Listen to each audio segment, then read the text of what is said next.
আসসালামু আলাইকুম প্রিয় শিক্ষার্থীবৃন্দ, আমি তোমাদের মাঝে আছি আলামিন ভাইয়া। আজকে আমরা রসায়ন চতুর্থ অধ্যায় পর্যায় সারণী এই অধ্যায়ের চতুর্থ ভিডিও নিয়ে চলে আসলাম। তো আজকে আমরা যেটা নিয়ে আলোচনা করব সেটা হচ্ছে পরমাণুর আকার বা পারমাণবিক ব্যাসার্ধ নিয়ে। তো আজকের ভিডিওটা তোমাদের জন্য অত্যন্ত গুরুত্বপূর্ণ, কারণ এই রিলেটিভ প্রশ্ন কিন্তু তোমাদের পরীক্ষায় এসে থাকে। তো আজকের এই বিষয়টা তোমাদের বইয়ের ৭১ পৃষ্ঠায় রয়েছে। তো পারমাণবিক আকার বা পারমাণবিক ব্যাসার্ধ সম্পর্কে জানতে হলে আমাদের দুইটা জিনিস মাথায় রাখতে হবে। প্রথমটি হচ্ছে একই পর্যায়ের, এখন পর্যায় কোনটা, এই যে ১ ২ ৩ ৪ এই যে এইভাবে আছে, এটা হচ্ছে পর্যায়। তাহলে ১ নম্বর পর্যায় হচ্ছে এই বরাবর, ২ নম্বর পর্যায় হচ্ছে এই বরাবর, ৩ নম্বর পর্যায় হচ্ছে এই বরাবর, ৪ নম্বর পর্যায় হচ্ছে এই বরাবর। তাহলে এই বরাবর হচ্ছে পর্যায়, তাই না? আবার উপর কি দেওয়া আছে, যে গ্রুপ দেওয়া আছে। তাহলে গ্রুপ কিরকম, যে ১ নম্বর গ্রুপ হচ্ছে খাড়াখাড়ি, ২ নম্বর গ্রুপ হচ্ছে খাড়াখাড়ি, এভাবে খাড়াখাড়ি যেগুলো রয়েছে সেগুলো হচ্ছে গ্রুপ।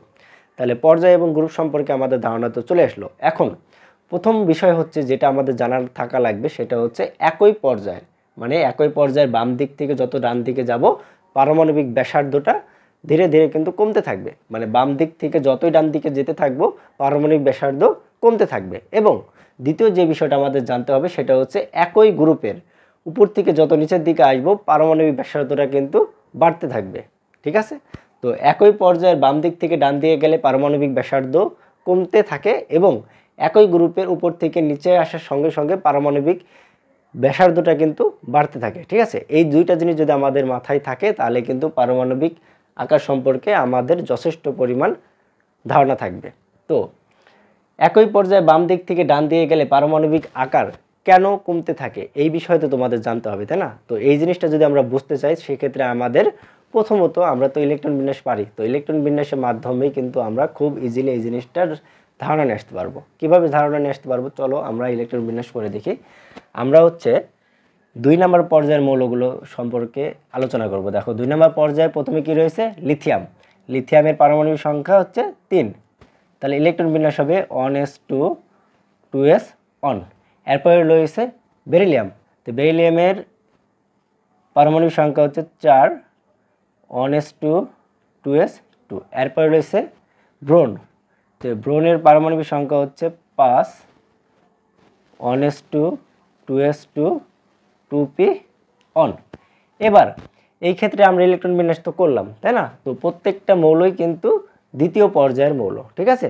তো এই ক্ষেত্রে যে জিনিসটা আমাদের জানতে হবে সেটা হচ্ছে প্রোটন সংখ্যা কি, ইলেকট্রন সংখ্যা কি। এখন কোনো মৌলের পারমাণবিক সংখ্যা হচ্ছে ওই মৌলের প্রোটন সংখ্যা, আর মৌলে যে কয়টা প্রোটন থাকে সেই কয়টাই কিন্তু ইলেকট্রন থাকে। তাহলে প্রোটন কোথায় থাকে, প্রোটন থাকে কিন্তু নিউক্লিয়াসে। ঠিক আছে? এবং নিউক্লিয়াসের বাইরে শক্তি স্তরে কি থাকে, ইলেকট্রন থাকে। তাহলে পারমাণবিক সংখ্যা হচ্ছে প্রোটন সংখ্যা এবং প্রোটন সংখ্যার সমপরিমাণ ইলেকট্রন সংখ্যা থাকে।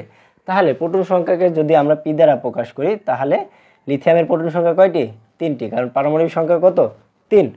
তাহলে প্রোটন সংখ্যা হচ্ছে ৩টি, ইলেকট্রন সংখ্যা হচ্ছে কয়টি, ইলেকট্রন সংখ্যাও তাহলে ৩টি হবে। এবং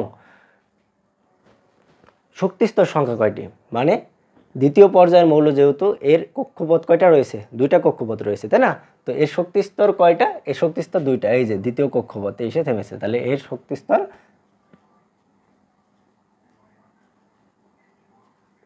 বা অরবিট সংখ্যা কয়টা, ২টা। এর পরবর্তীটা আমরা যদি লক্ষ্য করি তাহলে এই ক্ষেত্রে প্রোটন সংখ্যা কয়টি, প্রোটন সংখ্যা হচ্ছে ৩টি এবং ইলেকট্রন সংখ্যা প্রোটন সংখ্যা হচ্ছে ৪টি, ইলেকট্রন সংখ্যাও ৪টি এবং শক্তিস্তর কয়টা রয়েছে, ২টা রয়েছে শক্তিস্তর। এরপরে কি রয়েছে ব্রোন। ব্রোনের প্রোটন সংখ্যা হচ্ছে ৫টা, ইলেকট্রন সংখ্যা হচ্ছে ৫টা এবং শক্তিস্তর কয়টা, ২টা। তাহলে এই ক্ষেত্রে একটা জিনিস লক্ষণীয় সেটা হচ্ছে প্রোটন সংখ্যা ইলেকট্রন সংখ্যার পরিমাণ বৃদ্ধি পেলেও এটা কিন্তু শক্তি স্তরের সংখ্যা কিন্তু বৃদ্ধি পায়নি। তার মানে কি একই পর্যায়ের মৌলগুলোর পারমাণবিক সংখ্যা বৃদ্ধি পাইছে। তো ধাপে ধাপে যদি পারমাণবিক সংখ্যা বৃদ্ধি পায়, যেমন লিথিয়ামের ৩, বেরিলিয়ামের ৪, ব্রোনের ৫, কার্বনের ৬, এভাবে দিয়ে তো পারমাণবিক সংখ্যা বৃদ্ধি পাইছে, তাই না? তো পারমাণবিক সংখ্যা বৃদ্ধি পেলে কি হয়, পারমাণবিক সংখ্যা বৃদ্ধি পেলে প্রোটন সংখ্যা বৃদ্ধি পায় এবং প্রোটন সংখ্যার সমপরিমাণ ইলেকট্রন সংখ্যা বৃদ্ধি পায়, তাই না? তো পারমাণবিক সংখ্যা বৃদ্ধি পাওয়ার সঙ্গে সঙ্গে প্রত্যেকটা মৌলের কিন্তু প্রোটন সংখ্যা বৃদ্ধি পাচ্ছে, আর প্রোটন সংখ্যা বৃদ্ধি পেলে ইলেকট্রন সংখ্যাও বৃদ্ধি পাচ্ছে। তো প্রোটন সংখ্যা এবং ইলেকট্রন সংখ্যার কাজ কি, দেখো আমরা যদি লিথিয়ামটাকে আঁকি, ঠিক আছে, লিথিয়ামটাকে যদি আমরা আঁকি তাহলে দেখো এটা শক্তিস্তর কয়টা রয়েছে, ২টা। তাই এটা কি লিথিয়াম, লিথিয়ামের শক্তিস্তর রয়েছে কয়টা, ২টা এবং প্রথম শক্তিস্তর ইলেকট্রন সংখ্যা কয়টি, দুইটি, এবং দ্বিতীয় শক্তি স্তরে রয়েছে কয়টা? একটা ইলেকট্রন রয়েছে। এরপরে যদি আমরা বেরিলিয়ামের ক্ষেত্রে দেখি, তাহলে বেরিলিয়ামের ক্ষেত্রে শক্তি স্তর দুইটা, প্রথম শক্তি স্তরে দুইটা ইলেকট্রন এবং দ্বিতীয় শক্তি স্তরে কয়টা? দ্বিতীয় শক্তি স্তরেও দুইটা ইলেকট্রন রয়েছে। এটা কি? এটা হচ্ছে বেরিলিয়াম। এরপরে কি রয়েছে? ব্রোন। ঠিক আছে, তো ব্রোনের ক্ষেত্রে আমরা যদি লক্ষ্য করি, তাহলে সেই ক্ষেত্রে ব্রোনের প্রথম শক্তি স্তরে দুইটা ইলেকট্রন রয়েছে এবং দ্বিতীয় শক্তি স্তরে রয়েছে কয়টা? তিনটা। তাহলে 1 2 3টা, এটি কি? ব্রোন। তাহলে এই ক্ষেত্রে একটা জিনিস লক্ষ্য করো যে লিথিয়াম, এই প্লাস চিহ্ন দ্বারা কি বোঝানো হয়েছে? এটা হচ্ছে নিউক্লিয়াস, তাই না? তো লিথিয়াম মৌলের নিউক্লিয়াসের মধ্যে কি থাকে? নিউক্লিয়াসে থাকে প্রোটন সংখ্যা, তাই না? তাহলে নিউক্লিয়াসে প্রোটন সংখ্যা কয়টি? 3টা, কারণ লিথিয়ামের পারমাণবিক সংখ্যা হচ্ছে 3। তাহলে লিথিয়ামের প্রোটন সংখ্যা 3টা, এই প্রোটন সংখ্যা কোথায় থাকছে? নিউক্লিয়াসে। তো প্রোটন সংখ্যার চার্জ কি? প্রোটন সংখ্যার চার্জ কিন্তু ধনাত্মক। আর ইলেকট্রন সংখ্যার চার্জ কি? ইলেকট্রন সংখ্যার চার্জ কিন্তু ঋণাত্মক। আমরা কি জানি যে বিপরীতধর্মী চার্জ একে অপরকে কি করে? আকর্ষণ করে, তাই না? তাহলে এই ক্ষেত্রে যে প্রোটন রয়েছে সেই ধনাত্মক চার্জ, এই ইলেকট্রনের চার্জ কি? ইলেকট্রনের চার্জ তো ঋণাত্মক। এই ঋণাত্মক চার্জকে কি করবে? নিউক্লিয়াসের দিকে কিন্তু আকর্ষণ করবে, তাই না? তো নিউক্লিয়াসের দিকে যদি আকর্ষণ করে, তাহলে সেই ক্ষেত্রে কি হবে? যে এই যে ইলেকট্রনের কক্ষপথ কিন্তু নিউক্লিয়াসের দিকে চলে আসবে, তাই না? আগায় আসবে। তো এই ক্ষেত্রে যদি প্রোটন সংখ্যা মেলা হয় এবং ইলেকট্রন সংখ্যা তো তাহলে মেলা হবে, তাহলে বেশি প্রোটন সংখ্যা বেশি ইলেকট্রনকে বেশি শক্তি থেকে নিজের দিকে আকর্ষণ করে। তাহলে এই ক্ষেত্রে প্রোটন সংখ্যা কয়টা? 3টা। তাহলে 3টা প্রোটন 3টা ইলেকট্রনকে যেই শক্তিতে আকর্ষণ করতেছে, তার তুলনায় বেরিলিয়ামে কি আছে? বেরিলিয়ামে 4টা প্রোটন রয়েছে। তাহলে 4টা প্রোটন 4টা ইলেকট্রনকে লিথিয়ামের তুলনায় কিন্তু বেশি শক্তিতে আকর্ষণ করতেছে। কিভাবে আকর্ষণ করতেছে? দেখো, এই ক্ষেত্রে 3টা ইলেকট্রনকে প্রোটন আকর্ষণ করতেছে, তাহলে 3টা প্রোটন 3টা ইলেকট্রনকে আকর্ষণ করছে। তাহলে এই ক্ষেত্রে আকর্ষণ শক্তিটার পরিমাপ যতটুকু, তার তুলনায় যদি 4টা প্রোটন থাকে, তাহলে 4টা প্রোটন 4টা ইলেকট্রনকে বেশি শক্তিতে নিজের দিকে আকর্ষণ করবে। এটাই তো স্বাভাবিক। তাহলে এটা তো আমরা বুঝতে পারছি আশা করি। এবং ব্রোনের ক্ষেত্রে কি রয়েছে? ব্রোনের ক্ষেত্রে 5টা প্রোটন রয়েছে। তাহলে 5টা প্রোটন, তার বাইরের শক্তি স্তরে 5টা ইলেকট্রন রয়েছে। তাহলে 5টা ইলেকট্রনকে কিন্তু নিউক্লিয়াসের দিকে আকর্ষণ করতেছে। তাহলে বেশি শক্তিতে আকর্ষণ করছে। তাহলে বেশি শক্তিতে আকর্ষণ করলে কি হবে? বেশি শক্তিতে আকর্ষণ করলে এই যে এই কক্ষপথগুলো রয়েছে, এই কক্ষপথের ইলেকট্রনগুলা নিউক্লিয়াসের দিকে ধাবিত হতে থাকবে, নিউক্লিয়াসের দিকে চলে আসতে যাবে। তাহলে সেই ক্ষেত্রে তার পারমাণবিক যে ব্যাসার্ধটা রয়েছে, ব্যাসার্ধটা কিন্তু আস্তে আস্তে নিউক্লিয়াসের দিকে চলে আসার কারণে কিন্তু ছোট হয়ে আসবে। বুঝতে পারছি?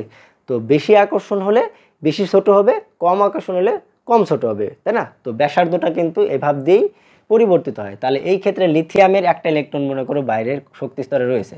তো লিথিয়ামের 3টা ইলেকট্রনকে 3টা প্রোটন যে শক্তিতে আকর্ষণ করতেছে, তার তুলনায় তো বেরিলিয়াম 4টে প্রোটন 4টে ইলেকট্রনকে বেশি শক্তিতে আকর্ষণ করতেছে। তাহলে লিথিয়ামের তুলনায় বেরিলিয়ামের পারমাণবিক যে ব্যাসার্ধটা রয়েছে সেটা কিন্তু নিউক্লিয়াসের দিকে বেশি আকর্ষণ হবে, তাই না? তাহলে নিউক্লিয়াসের দিকে যদি বেশি আকর্ষণ হয়, তাহলে নিউক্লিয়াসের দিকে ততই আগায় আসতে যাবে এবং পারমাণবিক ব্যাসার্ধটা ততই কমতে শুরু করবে।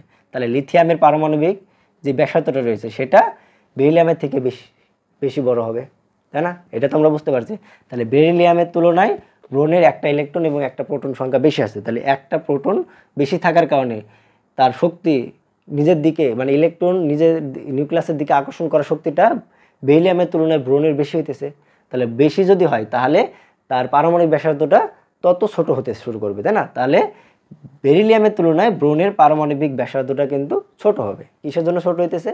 আকর্ষণের কারণে। কি আকর্ষণের কারণে? নিউক্লিয়াসের প্রোটন সংখ্যা ইলেকট্রন সংখ্যাকে আকর্ষণ করতেছে। তো এটা কিন্তু ধাপে ধাপে হইতেছে। তার মানে কি, পর্যায় ভিত্তিক হিসাবে একই পর্যায়ের বাম দিক থেকে ডান দিকে গেলে দেখবো যে পারমাণবিক ব্যাসার্ধটা কমতে শুরু করে। তাহলে দেখছো, আমি 3টা করলাম, 3টা দ্বারাই কিন্তু আমরা খুব ইজিলি বলতে পারতেছি যে পারমাণবিক যে ব্যাসার্ধটা রয়েছে সেটা বাম দিক থেকে ডান দিকে যাওয়ার সঙ্গে সঙ্গে কমতে শুরু করছে, তাই না? দেখো, এই ক্ষেত্রে একটা চিত্র দিয়ে রাখছি যে বাম দিক থেকে ডান দিকে গেলে পারমাণবিক ব্যাসার্ধটা কমে এবং উপর থেকে নিচে গেলে পারমাণবিক ব্যাসার্ধটা কিন্তু বাড়ে। তো এই চিত্রটা তোমরা জাস্ট কল্পনা করে নিলেই কিন্তু এই রিলেটিভ তোমাদের যত ম্যাথ আছে তোমাদের একেবারে সলভ হয়ে যাবে। বুঝতে পারছি? আশা করি এটা বুঝতে পারছি। তো এটা যদি বুঝতে পারি, এবং দ্বিতীয় যেটা রয়েছে সেটা হচ্ছে গ্রুপ ভিত্তিক। তো একই গ্রুপের ক্ষেত্রে কি লক্ষ্য করি? যে একই গ্রুপের ক্ষেত্রে আমরা লক্ষ্য করি যে উপর থেকে নিচে নামার সঙ্গে সঙ্গে পারমাণবিক ব্যাসার্ধটা বৃদ্ধি পায়। কেন বৃদ্ধি পায়? কারণ উপর থেকে নিচে নামার সঙ্গে সঙ্গে তার বাইরের শক্তি স্তরে একটা করে কিন্তু শক্তি স্তর যোগ হয়। তো তো একটা করে শক্তি স্তর যোগ হওয়ার কারণে পারমাণবিক যে ব্যাসার্ধটা রয়েছে সেটা বৃদ্ধি পায়। তো এই ক্ষেত্রে একটা আমাদের প্রশ্ন থাকে, সেটা হচ্ছে স্যার যে উপরের মৌল আমরা যদি ধরি লিথিয়ামের পারমাণবিক সংখ্যা কত? লিথিয়ামের পারমাণবিক সংখ্যা হচ্ছে 3টি, তার মানে তার প্রোটন সংখ্যা কয়টা? 3টা। তাহলে লিথিয়ামের ক্ষেত্রে প্রোটন সংখ্যা হচ্ছে মনে করো 3টা, তাই না? মনে করে কই 3টাই। এবং ইলেকট্রন সংখ্যা কয়টা? ইলেকট্রন সংখ্যা হচ্ছে 3টি। তাহলে লিথিয়ামের পরে কি আছে? সোডিয়াম রয়েছে। তাহলে সোডিয়ামের পারমাণবিক সংখ্যা হচ্ছে 11। তাহলে এই ক্ষেত্রে প্রোটন সংখ্যা কয়টি? প্রোটন সংখ্যা কিন্তু 11টি এবং ইলেকট্রন সংখ্যা কিন্তু 11টি। এই ক্ষেত্রে দেখো যে সোডিয়ামের তুলনায় লিথিয়ামের পারমাণবিক সংখ্যা কম, লিথিয়ামের তুলনায় সোডিয়ামের পারমাণবিক সংখ্যা বেশি। তাহলে বেশি পারমাণবিক সংখ্যা হলে কি হয়? বেশি প্রোটন থাকে এবং বেশি ইলেকট্রন থাকে। তাহলে বেশি প্রোটন বেশি ইলেকট্রন নিউক্লিয়াসের দিকে প্রোটন ইলেকট্রনকে বেশি শক্তিতে আকর্ষণ করতে পারবে। তাহলে বেশি শক্তিতে যদি আকর্ষণ করে তাহলে লিথিয়ামের তুলনায় সোডিয়ামের পারমাণবিক ব্যাসার্ধটা কম হওয়ার কথা। পয়েন্টে আসো, বেশি শক্তিতে প্রোটন ইলেকট্রনকে আকর্ষণ করার কারণে লিথিয়ামের তুলনায় সোডিয়ামের পারমাণবিক ব্যাসার্ধটা লিথিয়ামের তুলনায় ছোট হওয়ার কথা। কিন্তু তা না হয়ে কি হয়েছে যে সোডিয়ামের পারমাণবিক ব্যাসার্ধটা লিথিয়ামের তুলনায় বড় হয়েছে। কিভাবে বড় হয়েছে? কারণ সোডিয়ামের ক্ষেত্রে লিথিয়ামের তুলনায় একটা শক্তিস্তর বা একটা কক্ষপথ কিন্তু বৃদ্ধি পাইছে। তো একটা কক্ষপথ বৃদ্ধি পাওয়ার কারণে তার পারমাণবিক ব্যাসার্ধটা বেড়ে গেছে। তো এই ক্ষেত্রে একটা জিনিস লক্ষ্য করো, সেটা হচ্ছে একই গ্রুপের উপর থেকে নিচে নামার ক্ষেত্রে আমরা দেখতে পাবো যে পারমাণবিক সংখ্যা বৃদ্ধি পায়। পারমাণবিক সংখ্যা বৃদ্ধি পেলে প্রোটন সংখ্যা এবং ইলেকট্রন সংখ্যা বৃদ্ধি পায়। তাহলে প্রোটন সংখ্যা বেশি ইলেকট্রন সংখ্যাকে বেশি শক্তিতে নিজের দিকে আকর্ষণ করবে, তাই না? তো সেই ক্ষেত্রে যতটুকু পারমাণবিক ব্যাসার্ধ হ্রাস পায় তার তুলনায় নতুন যে শক্তিস্তর যোগ হইতেছে সেই শক্তিস্তরের ব্যাসার্ধটা বেশি। তো সেই শক্তিস্তরের ব্যাসার্ধ বেশি হওয়ার কারণেই মূলত উপর থেকে নিচে নামার ক্ষেত্রে দেখতে পাই যে পারমাণবিক ব্যাসার্ধটা বৃদ্ধি পেতে থাকে, পারমাণবিক ব্যাসার্ধটা বড় হতে থাকে, তাই না? তো আরেকটা জিনিস আমরা এই ক্ষেত্রে লক্ষ্য করি, সেটা হচ্ছে লিথিয়ামেরটা তো আমরা চিত্র আঁকছি, সোডিয়ামেরটা যদি আমরা আঁকাই তাহলে একটু ভালোভাবে বুঝতে পারবা। তাহলে সোডিয়ামেরটা যদি আমরা আঁকাই, দেখো সোডিয়ামের ইলেকট্রন বিন্যাস সোডিয়াম 11, তাই না? তাহলে 1s2 2s2 2p6 3s on, হ্যাঁ 11টা রয়েছে। তাহলে এই ক্ষেত্রে দেখো সোডিয়ামের কক্ষপথ কয়টা? সোডিয়ামের কক্ষপথ 3টা। তাহলে সোডিয়ামের চিত্রটা যদি আমরা আঁকাই তাহলে সোডিয়ামের চিত্রটা 1 2 3, 3টা কক্ষপথ রয়েছে, তাই না? এটা হচ্ছে সোডিয়াম। তাহলে এই ক্ষেত্রে প্রথম কক্ষপথে ইলেকট্রন সংখ্যা কয়টা থাকে? 2টা। দ্বিতীয় কক্ষপথে 8টা, এই যে 8টা, হ্যাঁ। দ্বিতীয় কক্ষপথে 1 2 3 4 5 6 7 8 এবং তৃতীয় কক্ষপথে ইলেকট্রন সংখ্যা রয়েছে 1টা। তাহলে এই ক্ষেত্রে দেখতেই পাইতেছো যে লিথিয়ামের কক্ষপথ কয়টা? 2টা এবং সোডিয়ামের কক্ষপথ 3টা। তাহলে লিথিয়ামের তুলনায় সোডিয়ামের কক্ষপথ যেহেতু বেশি সেহেতু পারমাণবিক ব্যাসার্ধটা বেশি হওয়ারই কথা স্বাভাবিকভাবে, তাই না? তো এই অনুযায়ী আমরা বুঝতে পারছি। তাছাড়া তো আমি বিস্তারিত বললাম যে কেন একই গ্রুপের উপর থেকে নিচে নামার সঙ্গে সঙ্গে পারমাণবিক ব্যাসার্ধটা বৃদ্ধি পায়। তো আশা করি এটা তোমরা বুঝতে পারছো। তো তোমাদের বই রিডিং পড়লেও কিন্তু এটা হয়ে যাওয়ার কথা। তারপরেও আমি এই ক্লাসটা নিলাম। তো ক্লাসটুকু করে তোমরা কতটুকু উপকৃত হয়েছো অবশ্যই কমেন্ট করে জানাবে। আর এখন থেকে আমি চেষ্টা করব নিয়মিত ভিডিও দেওয়ার। তো সবাই ভালো থাকবে, সুস্থ থাকবে। আল্লাহ হাফেজ।